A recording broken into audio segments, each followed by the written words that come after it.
it's beyond, for me, and I think for most bluegrass fans, it's beyond just being a fan. Like, I think they change your life. I start to view the world in a better way for me, in like a healthier way through bluegrass music. For me, it's not just, I get to hang with my heroes. It is like a very transformative thing to like, I've sat and cried listening to Jerry Douglas. Greetings, folks. Welcome in. It is your favorite time of every 2 weeks, which means it's me, Keith Billik, and the Picky Fingers Banjo Podcast. I really appreciate you joining me. I have a great episode for you today. But I don't want to go too far without first recognizing the lovely apples of my eye, the Patreon supporters of the show. And today's extra special supporter is Jane Lute. Jane is actually a Hall of Honor supporter, which is the highest civilian honor that can be bestowed on Picky Fingers listeners. Apparently the Oscars were last night, so this is my own personal red carpet here today for listener Jane Lute, and this is an honor that not even Will Smith can ruin. Too soon? Anyway, thanks, Jane, for your support, and thank you to all my supporters who go to patreon.com/banjopodcast, learn how to get your shout out on the show, along with all sorts of other cool rewards. One more time, patreon.com/banjopodcast. Other than that, please keep in touch. If you are on Twitter, look me up at Banjo Podcast. On Instagram, it's at picky_fingers. And on Facebook, join the Picky Fingers listeners, fans, and friends group to keep updated on all sorts of banjo-related conversations. And of course, you can use the old-fashioned way, the email. I'm at pickyfingersbanjopodcast@gmail.com. Other than that, I'm going to have a few more personal projects to share with you pretty soon. They are not quite ready for public consumption, but I've been creating a bit of music. I actually have a new podcasting venture that is very slightly banjo related that I'll tell you about. So just keep your ears open for that. Perhaps as soon as the next episode, I'll have some things to share for you.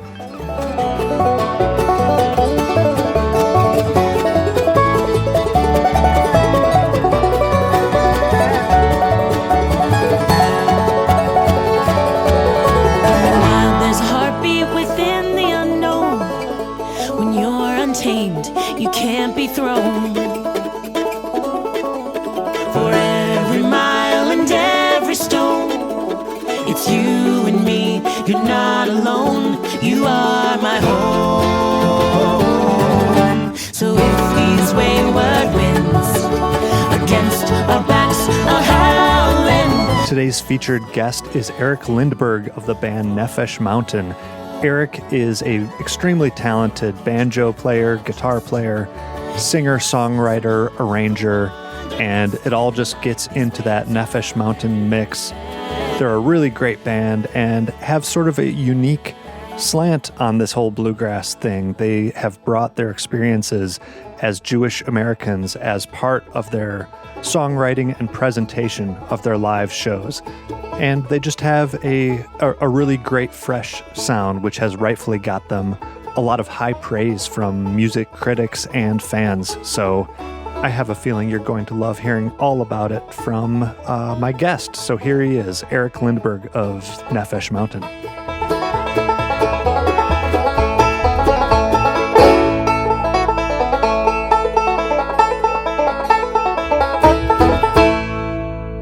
All right. Well, my name is Eric Lindberg. I'm from Brooklyn, New York, and I am in a band called Nefesh Mountain with my wife, Donnie, my beloved wifey, and we are here on the road in Ann Arbor, Michigan, and we have our little baby daughter, Willow, also with us, who's 5.5. She'll be actually 6 months in a couple days. And as far as my banjo story, I started as a guitar player. I was a jazz guitar player by trade in college.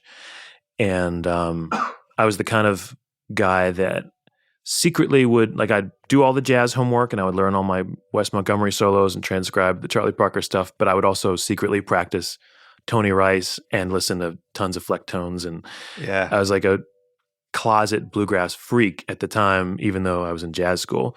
But at the time, there was no bluegrass school, so you couldn't go to Berkeley and study What string school music. was this that you were doing jazz? I had followed my mentor from high school, whose name was Vic Juris, who just passed, a great, unbelievable guitar player.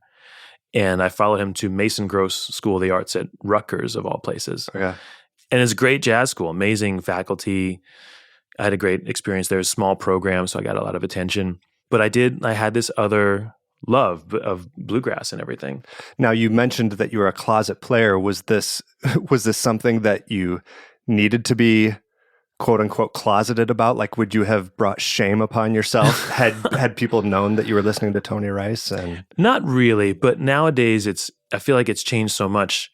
You can really study bluegrass. You kind of accept it as this super high form of art. Yeah. Not only is it so demanding, almost like an Olympic athlete, level of technique and ability, but also with everything that since like from Bela and Thiele and Punch Brothers on, it's just become this very cerebral form as well. So, but at the time, jazz snobbery was big, and everyone was talking about. No one was talking about Thiele or whatever. Then it was more, Wayne Shorter and Coltrane or Michael Brecker or Chris Potter. I was just in a different world. Uh-huh.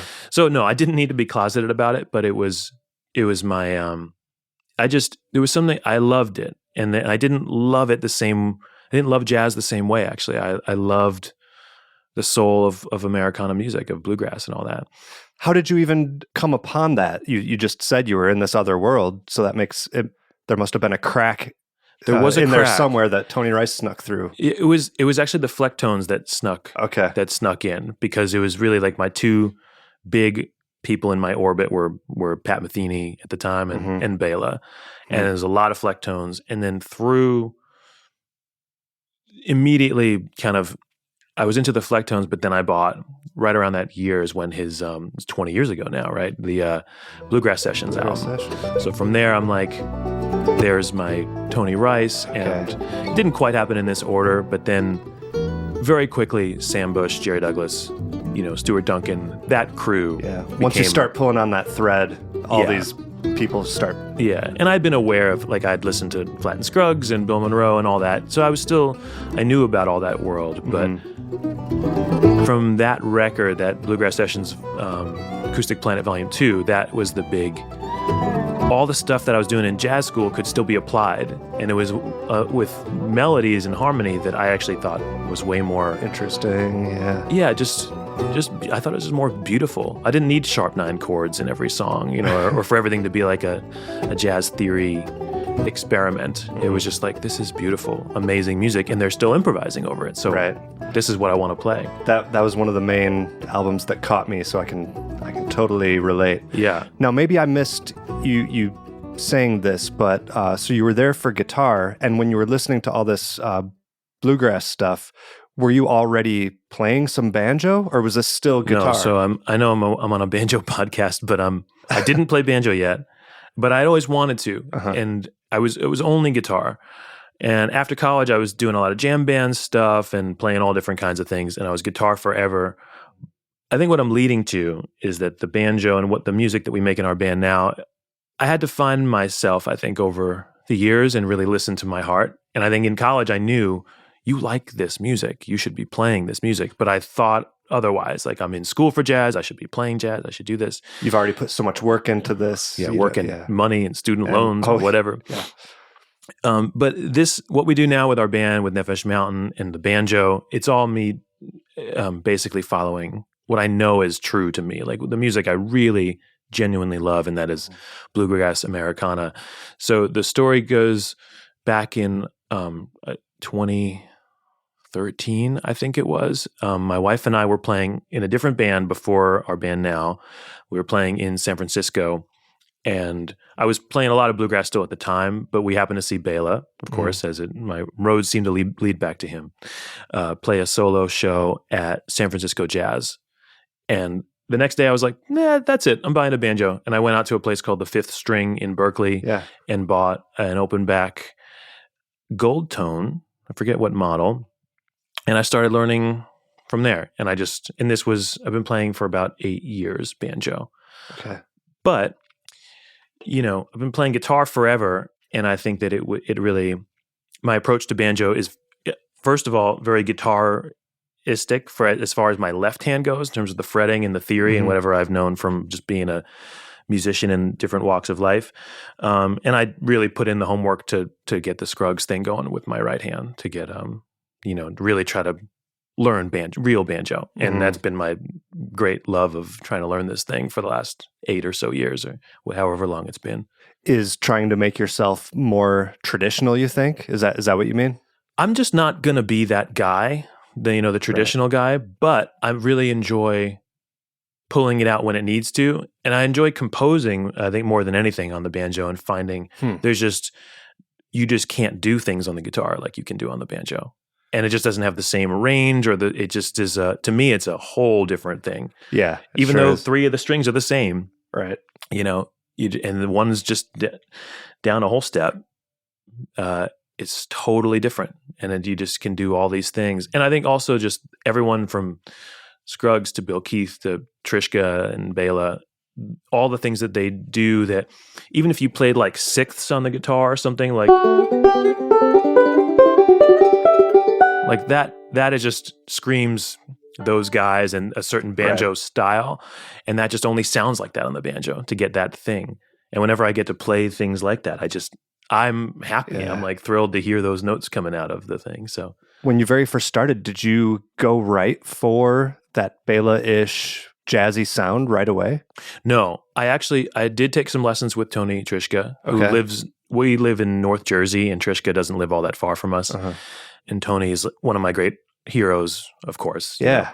I know he's one of yours too. Yeah. Yeah. And I had some lessons with Tony. And then I also watched a ton of his Artist Works videos on the Artist Works site.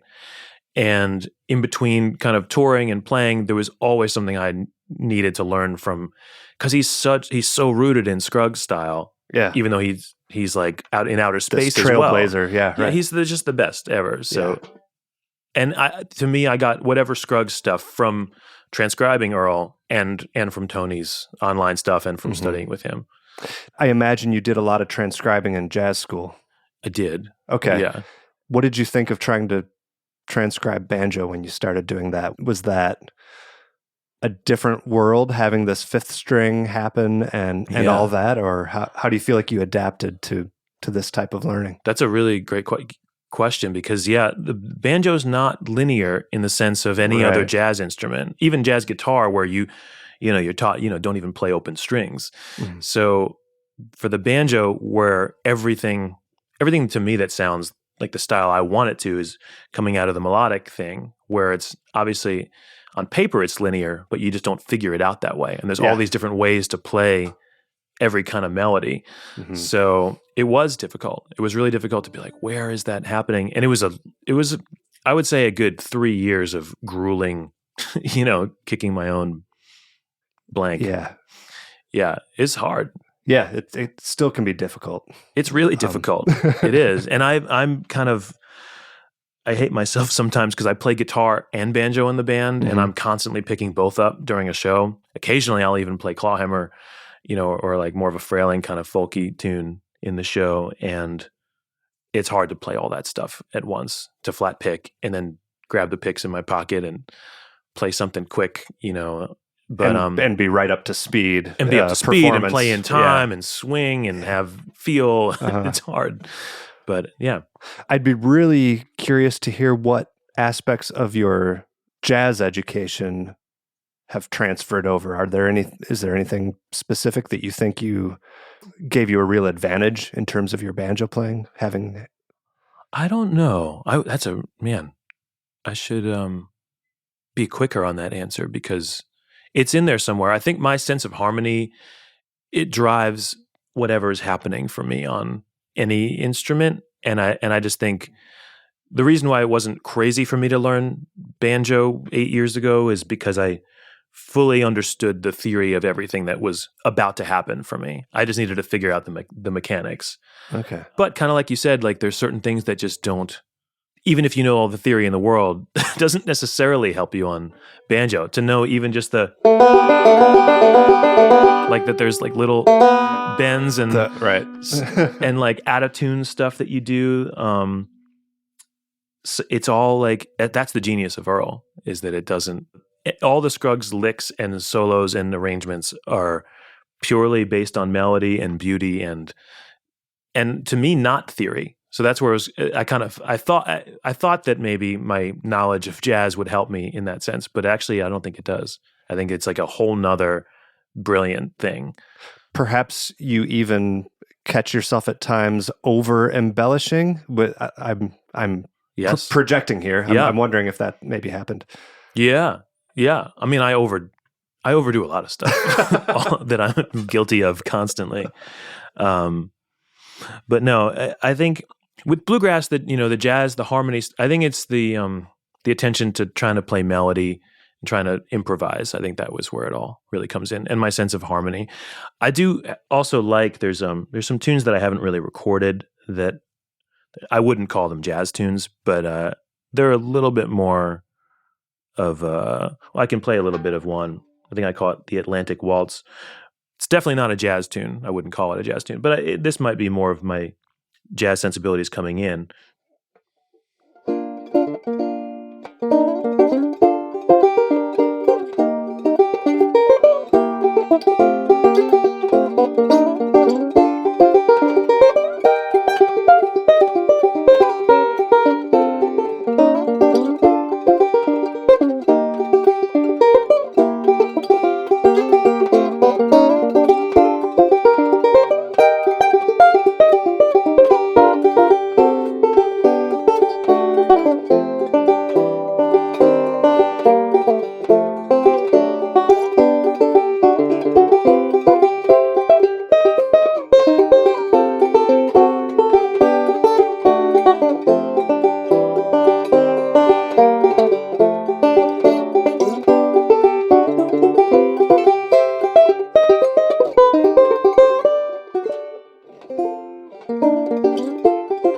And so on, something like that. Yeah.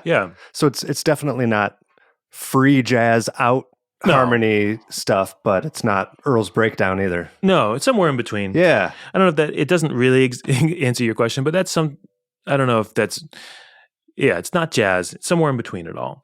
Well, you said something that the main, if I remember right, what you said are the main things that you got from jazz is your sense of improvisation and harmony. Mm-hmm. How do you approach rather improvising, or what do they teach you in jazz school that might be different than what you would just get from going to bluegrass jams or taking banjo lessons?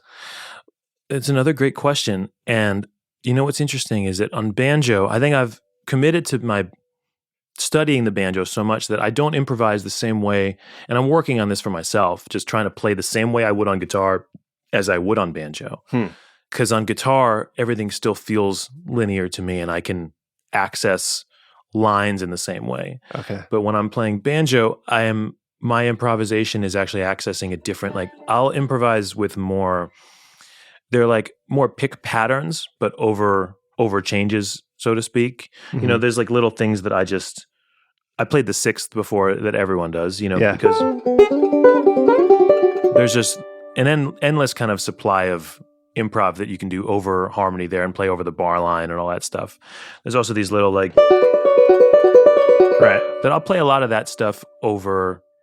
To me, it's improvising because I'm just kind of accessing, I know I want that sound. So it's actually kind of cool because on banjo, you can access these very fast things over a smaller chunk of chord change. And to me, that's still improvisation. But it's not as linear as it is kind of chordal and melodic in a banjo kind of way. Would it be accurate to say you are thinking more about improvising with your right hand, whereas with guitar, maybe you're thinking more with your left hand? Yes. Okay. I think that is accurate. And I think it's that crossing of those different styles, because there are times where I'll play something that is in a closed position, and there it seems linear to me, where I'm playing just a singular line, and then that's more of a left-hand thing. And then there are times where exactly like you're saying, where it's, something more along like,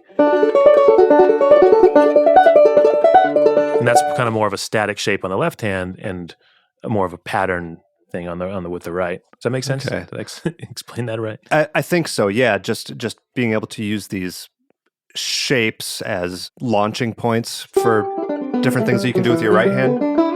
Yeah, and when that single string thing is more linear to me. It makes more sense to just play dagger-like lines over that, and I'll try to do both and incorporate both into the. But I'm working on it. It's always a work in progress. Right. Yeah, of course. Listen to guys like that I love, like Noam, kind of do that very fluidly, in and out of single string lines, and his triplet thing. That's where I think big magic happens, because it is this combo of patterns and lines, and it's all over changes. Yeah, that's the beauty of it. And it's not always clear where one ends and the other begins. It just flows. Yeah, for cool. sure. What about harmony? Is there something that you could tell us, maybe even in the form of like a tip? Like, what is a good way to like jazz up harmonically? Like a 1-4-5 bluegrass song. What's something that someone could add to their playing that would be from the jazz school? Yeah, without having to pay to go to Rutgers to get the information. And Rutgers is a state school. Try going to Berkeley. But what's weird is like the jazz answer would be obviously, everything in bluegrass and folk music is triads. It's diatonic, triadic chord motion and everything. So the jazz answer is make everything sevenths and play the major 7, play all the, play the 9, play the 11, dwell on all that stuff. But that's, in terms of harmony, that's not even how I particularly think. I just like substituting. I like especially writing songs that don't go where you'd normally. I don't usually resolve on 1, for example. I resolve a lot on 4. Like we just did I've Endured on our last record. Yeah. With the poor, I've seen many heartaches and I'll see many more. I've lived, loved and sorrowed, been through success's door. I've endured. How long must one endure? I've endured. How long must one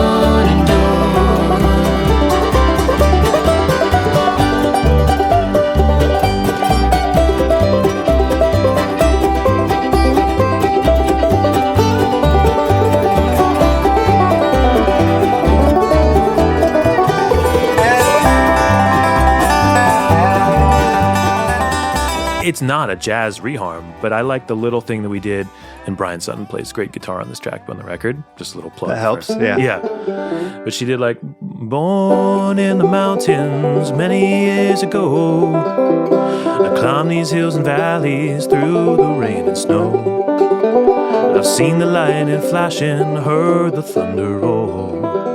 And I don't think most versions of I've Endured go to the 6th chord there. And this is very basic stuff harmonically, but to me, I guess with all the stuff that's floating around in my head, those are the things that really excite me. I've endured, how long must one endure? Just little deceptive cadence things are where I kind of draw from a lot. I don't like when I'm listening to something and I know it's going to resolve the same way. I like always kind of shifting it up. The unpredictability of it. Yeah, cool. Hope that answered the question. Yeah. Folks, we are in a golden age of online instrument instruction, and at the top of that world is Peghead Nation. Peghead Nation has streaming video courses in banjo, guitar, mandolin, fiddle, dobro, upright bass, and ukulele, so you can learn bluegrass, old time, and plenty of other styles from some of the most talented players and instructors in all of roots music. Check out the courses they have, and this is just for banjo. You could get beginning or bluegrass banjo with Bill Evans, clawhammer banjo with Evie Layden, Wade Ward style banjo with Bruce Molsky, the banjo according to Danny Barnes, and contemporary bluegrass banjo with Wes Corbett.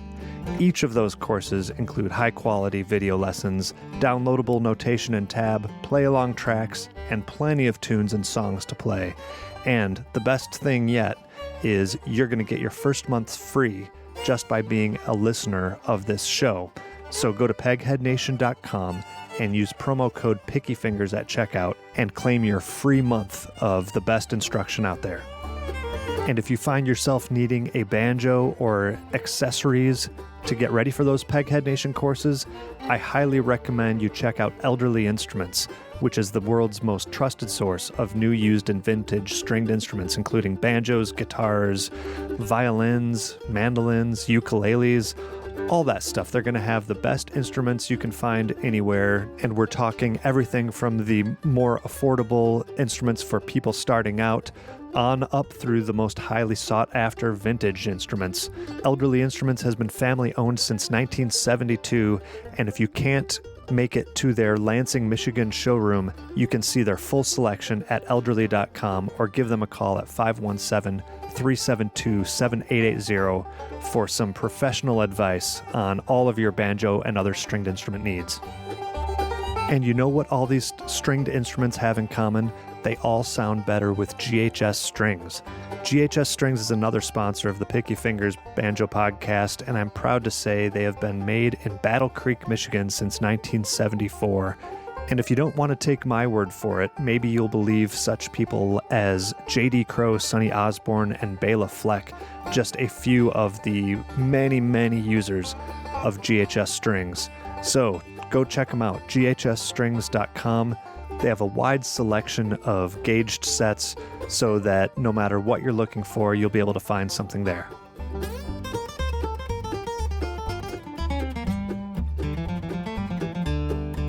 The main example that I have of your playing is the new album, the Song of the Sparrows? Songs for the Sparrows. Songs for the Sparrows. Yeah. Sorry. And that has great banjo playing, but it's not necessarily a banjo feature album. You know, No. it's about the songs. Especially since I'm playing banjo on half the album and Wes Corbett's playing on the other tunes. Right. So, right. which is very fun to listen to that Yeah, guy play. Of course. Yeah. So I feel like I'm a little in the dark of what all your personal style On the banjo. covers. Yeah. What, Yeah. What else would you say has been important, either learning from Tony or just something you've picked up on your own? I was thinking about it coming in to see you today, and there's some cool stuff on the record that I do feel like I'm happy to write parts and then kind of put them in the back seat a little bit, especially when I've got guys like Jerry Douglas there next to me, you know, my buddy and mentor down in Nashville, all of our heroes. So I wrote a lot of material and arranged it for knowing that Jerry was going to be there on certain days, knowing that Bryan Sutton was going to be there, or Sam Bush, you know. Yeah. Like, come John on. Doyle. Yeah. John Doyle. Yeah, we went all out with like, let's get all my favorite guys in one room. Yeah, I'm going to talk more about that later for sure. Yeah. No, this is a dream come true. But the title track is called A Sparrow Song. Yeah. And just banjo wise, I'm really proud of this one. I really like the part. The main part is in 7, and it's something that it's a very kind of Appalachian-y banjo style, like kind of a cluck old hen kind of, you know. But it's that twisted up.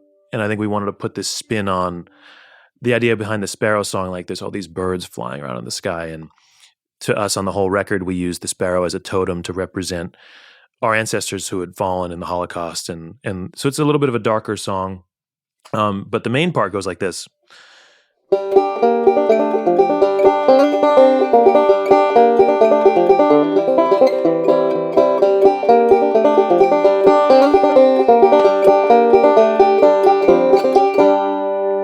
And that part is like half 7, half drops in 7/8, and then drops kind of into 4. Yeah. 1, 2, 3, 4, 5, 6, 7. 1, 2, 3, 4, 5, 6, 7. 1, 2, 3, 4, 5, 6, 7. 1, 2, 3, 4.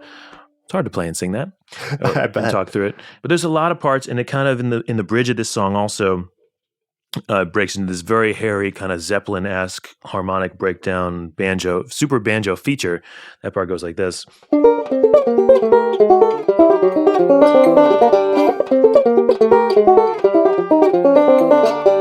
Just has a cool kind of walk down thing. So, I mean, that's also, I hate using the word jazz sometimes because I don't even know what I'm trying to describe, but it's definitely, it's not your typical Scruggsy thing. Yeah. To me, those little descending things are really something I would never come up with on guitar. So as a compositional tool, I love the way that seems to fall. And also having 3 picks in your hand really helps kind of get that ostinato over the bar line, floaty. And I was looking for as many sparrow-like things to give the song buoyancy and lift. There's also a part in the chorus. The chorus, I'll play the banjo part. It's got some cool kind of backward rolls. I'll play a little bit slower.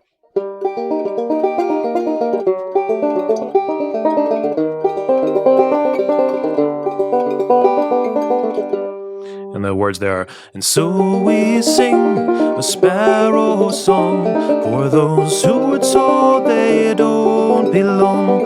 A call of love for the days gone wrong. Don't fear, little bird, just fly on. You know, some cool, just very swirly stuff. And it's just so banjo-y. No, I love that you're using this as an example because that's probably one of my main takeaways from that album is just like the really creative arranging.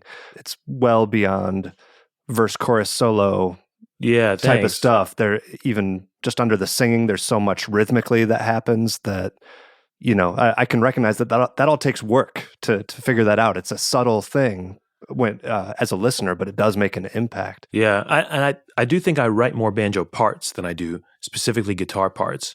There's something about the way rolls, you find the right roll with the right set of chords, with the right open strings, and it does fit the arrangement. I mentioned, Jerry Douglas. In the middle of the record, there's a long suite of instrumental music, and there's the piece in the middle is called The Golden Butterfly. Yeah, and I told Jerry, I'm like, you're playing the part of the butterfly. And he was like flapping his wings. He was like, all right, tell me what to play.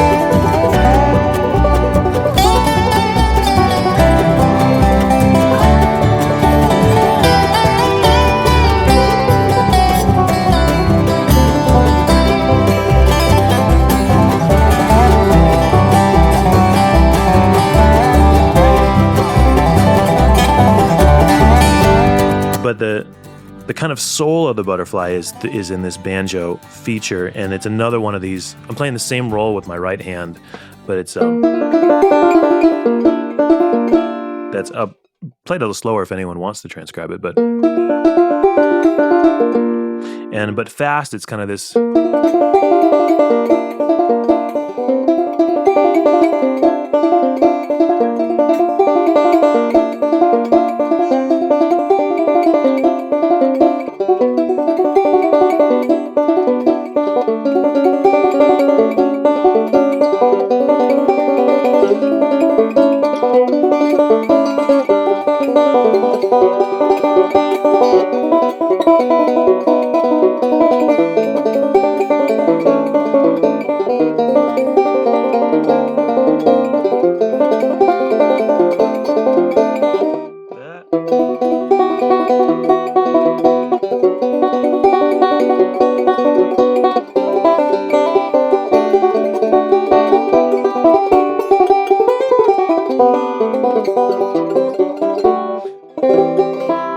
Something like that at the end. Now, is and then that Jerry the part takes off. that comes in, and that's in 4, but it comes in against like a jig time kind of thing, and there's this polyrhythmic. Yeah. Is that the part that I'm remembering? Yeah. Okay. Jerry plays really this cool. very fluid, long tone kind of melody over that, which makes that part sound even better.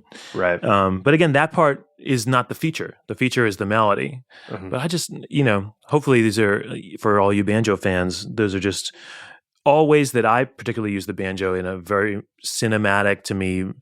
I feel very visual when I compose this stuff, and the banjo brings out a ton of stuff that I just, it's only banjo stuff. I don't know. And I guess also to your point, maybe it's important to underline that those are all worked out parts to Yes. get this feel and this soundscape that you have in your mind. Yeah, those are not improvised. Yeah. There's banjo solos on the record, like on I've Endured and Wanderlust, but those have even over time become more worked out because they're melodic enough that they work as a part. But yeah, that's a part. That's a composed section. Right. Let's keep talking about these superstars now that you've mentioned that guest on your album, and their contributions are great. And I can only imagine that beyond the music that they made, I imagine you probably learned a lot just seeing how the heaviest of heavy hitters just conduct themselves in the studio. And I'm really curious to just hear about what you maybe picked up and how each of them are in approaching their job. Oh man, I just feel like for my wife and I both, we just honestly feel really lucky to get to hang out with these guys, because it's not lost on us at all that not everyone gets to hang out with these guys, and that's why I have to ask, because it hasn't happened for me yet. No, we're so lucky, and I think we came into we have this different edge and this different message that we're trying to do above all the solos and the picking and the compositions. I think we're trying to put out a different message that I think in the beginning, when we first started recording, Sam Bush has been on all of our records. I can't even believe that he's been on all these records. And even in the beginning, I had no business even asking Sam to be on that first record, because I was like in over my head. I didn't even know it. But he's been a friend to us. He's been a supporter, him and Jerry, and gotten a chance to, Tony Trishka came to play on our second record, and Scott Vestal was on the first one. Whoa. Been able to work with some great banjo players because I play guitar. So, and of course, Wes Corbett was on this last one. Yeah. Gotten to play with David Greer, who came to play on the second record, and Bryan Sutton. To get to hang with them is a true gift. The first thing I'll say is that Sam Bush is the funniest, quickest person I've ever met. Wow. And as kind as you think he would be if you haven't met Sam. And the same goes for Jerry, actually. And seeing them both together, knowing the history of, I'll also say for me, and I was talking about being in college, and I remember being in my my apartment with all my buddies at the time, my jazz roommates, and we actually all at this point, when I was like a senior in college or something, we all did love, even like the tenor sax players and everything. My buddies, we loved bluegrass, and we would all sit there and watch on repeat the Bluegrass Journey documentary of the Gray Fox Festival, right? And Tim O'Brien, Daryl Scott, some great moments on there, and like a young Chris Thiele with Jerry Douglas. Yeah. For me, the records that Sam and Jerry and Bela that they've made, and Alison Krauss and all that stuff, it's beyond, for me, and I think for most bluegrass fans, it's beyond just being a fan. Like, I think they change your life, and I start to view the world in a better way for me, in like a healthier way through bluegrass music. It truly is this magical thing. So playing with them is not just, for me, it's not just, I get to hang with my heroes. It is like a very transformative thing to, like, I've sat and cried listening to Jerry Douglas, tribute to Peter O'Donnell, like on some of my darkest days, and I've needed their music at times in my life. Donnie and I both, like, Sam's song Circles Around Me is one that we've both, like, we listened to, like, on our wedding night. There's just like something that when your musical life gets to cross and weave in between your personal life, I think it's just a thrill. Yeah. I don't know if I'm making sense. How incredible. It makes perfect sense. Yeah. It's incredible. So and they're the pros that they are. In the studio, if they didn't know it already coming in, it takes them, 4 seconds to get something, and they hear stuff immediately, and you're sitting there, and all of us in the band, we're staring there looking at Jerry, and he's playing Jerry Douglas stuff. It's like, there he is, there's Jerry. Yeah, and it's coming out of the speakers. Yeah. It's coming, yeah. I hold them in the same regard as you do, so yeah, it's just great to witness. And they're just so giving. And actually, I didn't experience that in the jazz world when I was in the jazz world. And I know that there are many giving people in that world as well, but part of the whole, like, going to jazz sessions, which I did for a long time in New York, the cutthroat thing, I was like, this isn't why we play music. This isn't coinciding with my thing at all. And the fact that the best guys in the business would take Donnie and I under their wing and stay in touch with us and become friends is a testament to, I think, the bluegrass world, the whole world of acoustic music, where everyone's there for each other. You go up and say hi after a show, and they'll hang. They'll Right. want to talk, and they'll be tired too. They're going to want their own space, but they're there for you, and they were there for us. It's really an honor. Yeah, I think the Bluegrass Community as its own entity gets probably mentioned in some form on every episode as something that draws people to the music and keeps us here. Yeah. So Yeah. there's something very real about that. For sure. I solicit Facebook questions for you, and this one came in from listener Amy. And this will maybe be a touch darker, but we can go there. She recently read a write-up about Nefesh Mountain in Rolling Stone, and specifically about how your band is using music to push back against a rising wave of anti-Semitism. And I guess to wit, you have a couple songs on the album. One is dedicated to Anne Frank, another is titled Tree of Life. So those are both just overtly some sort of statement about that. So I think she just wants to hear you talk about your views on that, and maybe how you specifically think bluegrass music or folk music in general might be a good vehicle with which to make that happen. Totally. It's a great question. I'll give the little spiel, so to speak, of what happened in our lives. In 2018, my mother-in-law brought my wife and I and our 2 kids, Millie and Xander, at the time, now we have 3, to Eastern Europe. And we went to Poland and Ukraine, where our families were from. Mm-hmm. And I'd never been there. It wasn't even on my list of places that I, quite frankly, wanted to go even at the time, because I want to go to Thailand, I want to go to China and all this stuff. But why not go to your homeland, of course? And it was the most profound trip. I'm so grateful to my mother-in-law, Barbara, for bringing us. And it was amazing to be in those cities and to see it in the present day, in the present state that it's in. But Jewish life in particular has pretty much been done away with. I think it's kind of, Hitler almost succeeded in that sense. I mean, we've all been displaced. Now there's many of us in Israel and many of us, of course, here stateside, and in many other countries. But all the cemeteries everywhere, almost every synagogue, it's all destroyed. It's all rubble. It's all and no one there even knows it, So we were actually in the woods where our ancestors were shot. You're right, this is getting dark. But it was super heavy. And actually that's where we first noticed sparrows. We saw, it was like a beautiful day in actually what is now present day Ukraine. Gorgeous mountains and forest, and it looked not unlike parts of North Carolina. Mm-hmm. And there's sparrows flying around, and something about the birds, we were like, maybe that's the kind of souls of our ancestors that are still flying, that the little voice, the small but mighty voice. Anyway, powerful trip. That was August 2018. Then we return home stateside. Now it's October 2018, and then you mentioned the Tree of Life shooting in Pittsburgh. And that's right, that was then, just 2 months later. So, and we came home, and it was also this, every day on the news you're seeing there's swastikas on synagogues, and there's graveyards getting defaced, and swastikas popping up there. And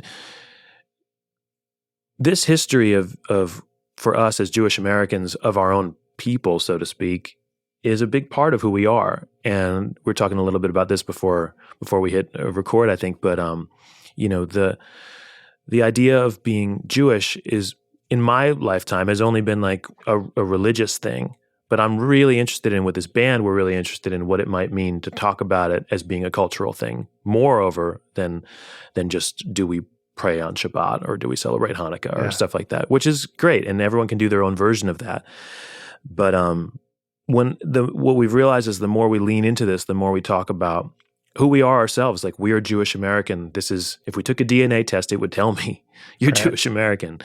You are, your ancestors came from Eastern Europe, and this is a part of literally how I live and breathe, who I am, regardless of religious experience. And anyway, we're really interested in that. And I think you asked about the Americana world. I think it is poised right now to actually make a big difference, in its own way. You have leaders like Rhiannon Giddens, who's totally blazing all of the right trails in her own respect. I've heard her speak at like Americana Fest and IBMA conferences, and for her to be uncovering the truth about what is American music, that the first string bands were in fact black, string bands. That's a huge truth that we just didn't know. And I think everyone talking about Americana music is, for me growing up, it was almost synonymous at times with gospel. And as a Jewish kid from Brooklyn, Christian gospel. So I'm like, maybe do I not belong playing this music? And should I not? Or should I, if I do it, do I have to never talk about being Jewish, or should I never, and I think we're just choosing to really lean into it. Maybe it's the troublemaker in us that we're trying to be like, no, we're Jewish, and maybe we'll sing a little bit in Hebrew, and let's see how that goes. Is it gonna fly? Are people gonna push back? And some have, and some haven't. And I think the conversation is igniting actually a lot of hope and a lot of powerful feelings in people. That's not just it's not just about us being Jewish, it's about them being, accepting of it, or I don't know. It's deep. It's deeper stuff. But we're proud of this thing. And actually, just so happens we just found out, but we're playing at the Opry. We're playing the Grand Ole Opry next week. Thanks. Okay, that will have long happened by the time this comes out, but that's great news. That's wonderful. Thanks, man. So, I mean, did you say next week? Next week. Oh, actually, a week from, is today Tuesday? Today is Tuesday. Next week. And then you just found this out? We just found out a week ago. Wow, that's some short notice, but I guess you try to make that happen when you get that. We were going to be in Nashville for City Winery show, and we had a day off before, and we just squeezed it in. Okay. We're really proud of that. All this is to say that we're trying to live our truth here, and a lot of my particular truth is musical, is technical, is compositional, everything I've been talking about with the banjo and all that. But I wish my wife was here too, because she brings this very visceral kind of human element to it that is, let's make music about something and let's try to say something, especially in this climate today with politics that are haywire and viruses that are, forming new strains every day. And it's just, we live in scary times, and we always have, really. But I'm glad that at least we're trying to talk about some of the stuff that we're wrestling with as Jewish Americans. Yeah, it sounds like just the act of shining some light on this darker underbelly might be its own form of progress. And the fact that maybe you have received some negative reaction, I guess, means that your message is being received, even if it's in a negative way by some. But it means that for other people, it's getting through. Yeah, and it's scary for me. I'll admit, at times, I think, was it Amy who wrote the question? Amy, on Facebook. Right. But when an article comes out and it's something like Rolling Stone or American Songwriter, I'm thrilled to see it. I'm like, oh my God, that's crazy. And then I get a little scared. I'm like, now I'm on Rolling Stone talking about anti-Semitism. It's a lot safer to just not say you're Jewish and just kind of play my banjo. Speaking of which, though, this is a banjo podcast, and I will say that the Jewish community has not had really a banjo representative. And I don't know that I'm exactly that person, but kind of by default now I've become more of that. Uh-huh. And I'm really happy to bring in some of these sounds to the banjo. And as the kind of it representing the darkness and the pain of American history, I think it's the perfect instrument, I think, for some of the music that we do make. Which is why, Sparrow's song to me is not just about anti-Semitism. It's, everything we've been going through in the last couple of years, and of course in our whole history as Americans. But the banjo, as we all know now, is it was minstrel, it was used in minstrel shows, blackface. It has an uncomfortable, but it endures, and we love it. With it. Yeah. And now maybe we can use it for good, just like Pete Seeger and all that stuff. So I do feel like there's even besides for any technical stuff on the banjo, there's just something about holding it that represents Americana and pain and joy and love, and the fact that I get to play it is really an honor, I think. Going back to your fear about being in Rolling Stone on record with just some of these ideas that you have, did that come to materialize in any way? Like, were your fears founded, or no? Thank Okay, God. good. I mean, but yeah, I'm really glad to hear. yeah, no, we're, there's no like threats or anything. I think, Okay. But it just makes me, I grew up, I had a bar mitzvah, but I'm personally not, it is uncomfortable even for me to talk about Judaism so openly because I didn't grow up talking about it that much. My grandparents, who were very Jewish, who kept kosher, they didn't talk about it. They didn't talk about their ancestors. They didn't talk about where we came from in Eastern Europe. If I asked them, they were just like, "Oh, we came from Austria. That's enough. We don't," because, after the Holocaust, I don't know if anyone knew how to talk about it, honestly, at least in the circles that I knew. So I think Judaism just remained in little hubs in synagogues all over the world. And now we're kind of taking it out of the synagogue and onto like we're playing the Ark tonight. We're going to talk about this stuff a little bit on stage. Yeah. And hopefully just, I would say that despite my fears, we played right before COVID in 2020, we played Wintergrass up in Seattle. Uh-huh. And the amount of people that came up and had all these stories, tears in their eyes. And they're like, I'm half Jewish and I don't even say this very much, but like, my mother was Jewish and I did have a bat mitzvah, but I didn't know what to do with it. And now I have, this whole new thing. And thank you for playing this music. Or somebody's like, I'm now marrying a Jewish person. Now I can identify with them. And there's all different ways that this music has touched people. And that is like, that's all the positive stuff. That's all we need, to kind of keep going on sometimes. Good. Well, I'm happy that you were able to wrap up the dark topic on a hopeful, positive note. I don't always get there. Great. Yeah. No, thank you. Let's talk about your instrument here. Tell us about your banjo and the pieces and the parts and all the gear talk. Let's dive into that. Oh, there's nothing better. There's no better remedy for dark conversation than gear. Like if I'm feeling, just go to Reverb and check out mics. It's my standby. Yeah. Yeah. Well, I'm really lucky to be friends and to be sponsored by the folks at Deering. Ever since we talked about the Flecktones, I saw him, Bela, playing the Crossfire and all the pictures and like Deering banjos. That was like as a kid, I was like, that's the coolest thing. And now, Jamie Deering is a dear friend and other Jamie Laddie at Deering. So This is a Tenbrook Saratoga Star. I actually played it at an IBMA and bought it there. And they kind of held it for me and then shipped it like a month later. Right from the Deering booth there? Right from the Deering booth. This was the one that was there. I also have like one of their kind of wood armrests here on the banjo, which is way more comfortable. These are Diodario strings. There's nothing too crazy going on. I have the Keith tuners on here. The head is tuned down to an F. Sometimes it's even an E. I was going to ask about that. It has a very mellow sound. Yeah, it's super mellow. I drive sound guys crazy because they want it to like spank and get that Scruggsy thing. But now is part of that the bridge too? Is that I can't tell what kind of bridge that is, but I actually forget the name of this bridge. It is not a Deering bridge. It's a darker like mahogany, I think, bridge, and it's it's really mellow. So I think that further contributes to between that and the head tension or lack of tension. Lack of tension. Yeah. It has been as low as E before. That's incredible. Yeah. F, I think. Yeah, it's about an F. We don't play that many banjo songs in F, so it seems to work out. But it's very mellow.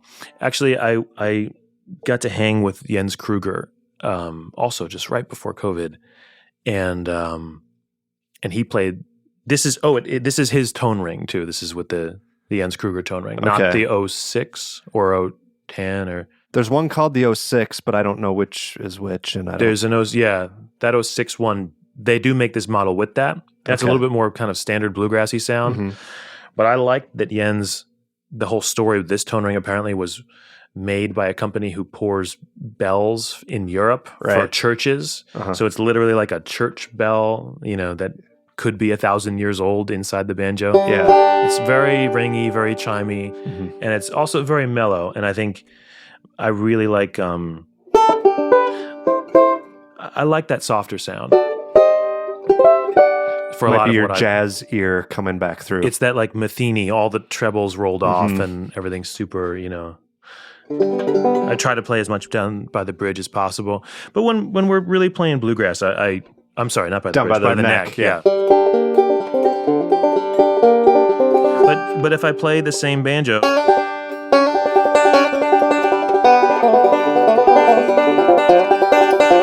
it still kind of has a spank.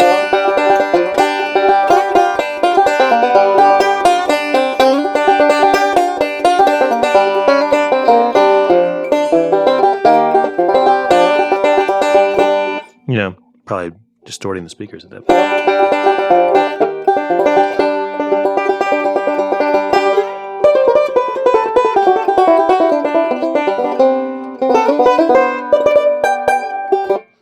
Yeah. Right.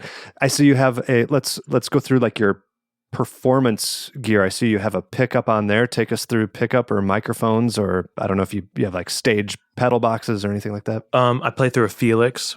I have a pickup on here. It's a Realist, and I know I don't use it. I actually keep it on because I like the way I like the tone of it sitting on the bridge, muting a little bit. Wow.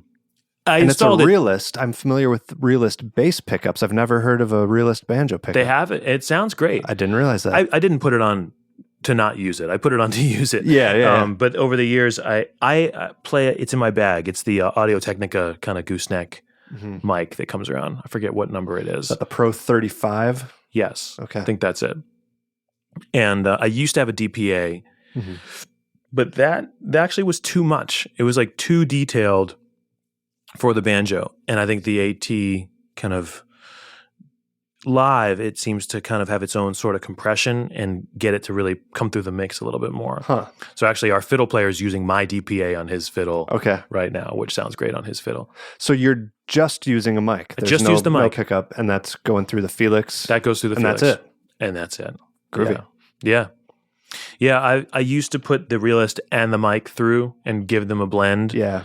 But we're not playing it like crazy high volumes right now. So it's not like I need it blasting back in through the monitors. And it's that mic sounds great. Yeah. Cool. Is there anything else I forgot to ask that you want to say about the band or your playing? Anything like that? I don't know. I will say pick wise. Oh yeah. I have picks, of course. I have a what is this? The Blue Chip, one of the JD, I guess, the JD Crow thumb pick. Once I played this again at an IBMA, I haven't turned back. I know some people, love them and hate them, but I just think that, again, that bassy sound, I don't get a better fourth string tone, I think, with another thumb pick, so I really dig that. And these are Pro Pick angled finger picks on my index and middle. Yeah. Which are also apparently made by Deering these days. Yeah. One thing that occurred to me is that for as much as we've talked about this Jewish influence in the music, listening to your album, it's not like it's clarinets and klezmer music happening. There's like not really much of that. There's might be a few hints. But Hints, yeah. Have you dove in? I don't know why my brain is doing. I did this the to same me. thing with that word. Really? I like Dovin. It can't be Dovin, but I like Dovin. Have you delved much into actually figuring out Jewish music on the banjo, and is there any of that you've explored? A little bit. It actually sounds beautiful. There's something I did, and I haven't played it in quite a while, so I'm not going to do it now. But on the YouTubes somewhere, there's me doing a little kind of solo thing of a nigun by. It's called like Baragovsky's Nigun number 75 or something. And a nigun is a wordless melody. And in the Jewish world, Eastern European Jewish world, it's very much, it's just a chance to engage in singing. Okay. And I did play that. I'm forgetting how it goes. Even in my head, I can't picture it. I will say. So it's a wordless melody, but it's still meant to be a vocal melody. It's meant to be just syllables or oohs or ahs. Yeah, it's meant to be a vocal melody, but a lot of people play them on violin. Okay. And I think that's one of the cool things that I would like to get into more is obviously the violin tradition, people coming from the Scots-Irish world or the Scandinavian world. There is certainly a huge Jewish not even necessarily klezmer, but Eastern European world of fiddle music that I would like to adapt to the banjo. That at some point will happen. But we've actually purposefully made a choice to play American style kind of Appalachian and music with the themes of whatever we're talking about with Jewish culture and everything. Right. I will say this though, you'll see it tonight if you come to the show. That, I'll be there. Yeah, man. I've been almost closing the show with a solo banjo medley of Hanukkah songs. Oh, yeah, cool. One of them I can give you a taste of. Yeah, please. Like, so for Hanukkah, that we play, everyone sings Ma'ot Zor, which is like Rock of Ages melody, and it's also I do Hanukkah, O Hanukkah, and I do Dreidel Dreidel, which Dreidel Dreidel is like. I'm not really a fan of Dreidel Dreidel as a kid. It's a good kid song, but you feel like it's like playing dueling banjos or something. Yes, okay, it's like that, but I'll give you a taste of this. I like this arrangement. It goes like this.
And so on.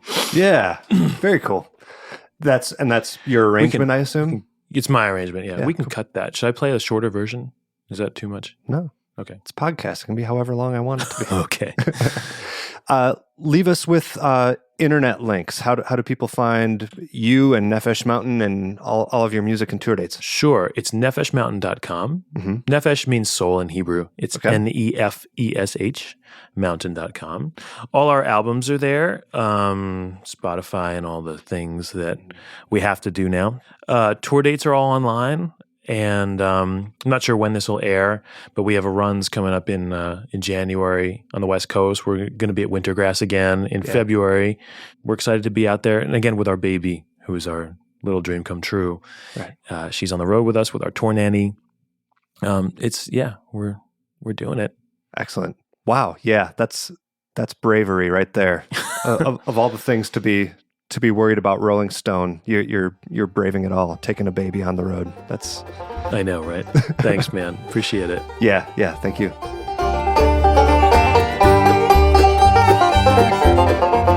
Thanks for tuning in, folks. You heard some sound clips in this episode. In order, they were Wanderlust by Nefesh Mountain, Spanish Point by Bela Fleck, I've Endured, and then Sweet for a Golden Butterfly, both by Nefesh Mountain, and then Tribute to Peter O'Connell by Jerry Douglas. Special thanks once again to Jane Lute, today's Patreon supporter of the show, a Hall of Honor inductee. Head over to patreon.com/banjopodcast to support the show yourself, or just get a hold of me for any reason whatsoever at pickyfingersbanjopodcast@gmail.com. Hope you're all having a great start to your spring, and I will see you all next time.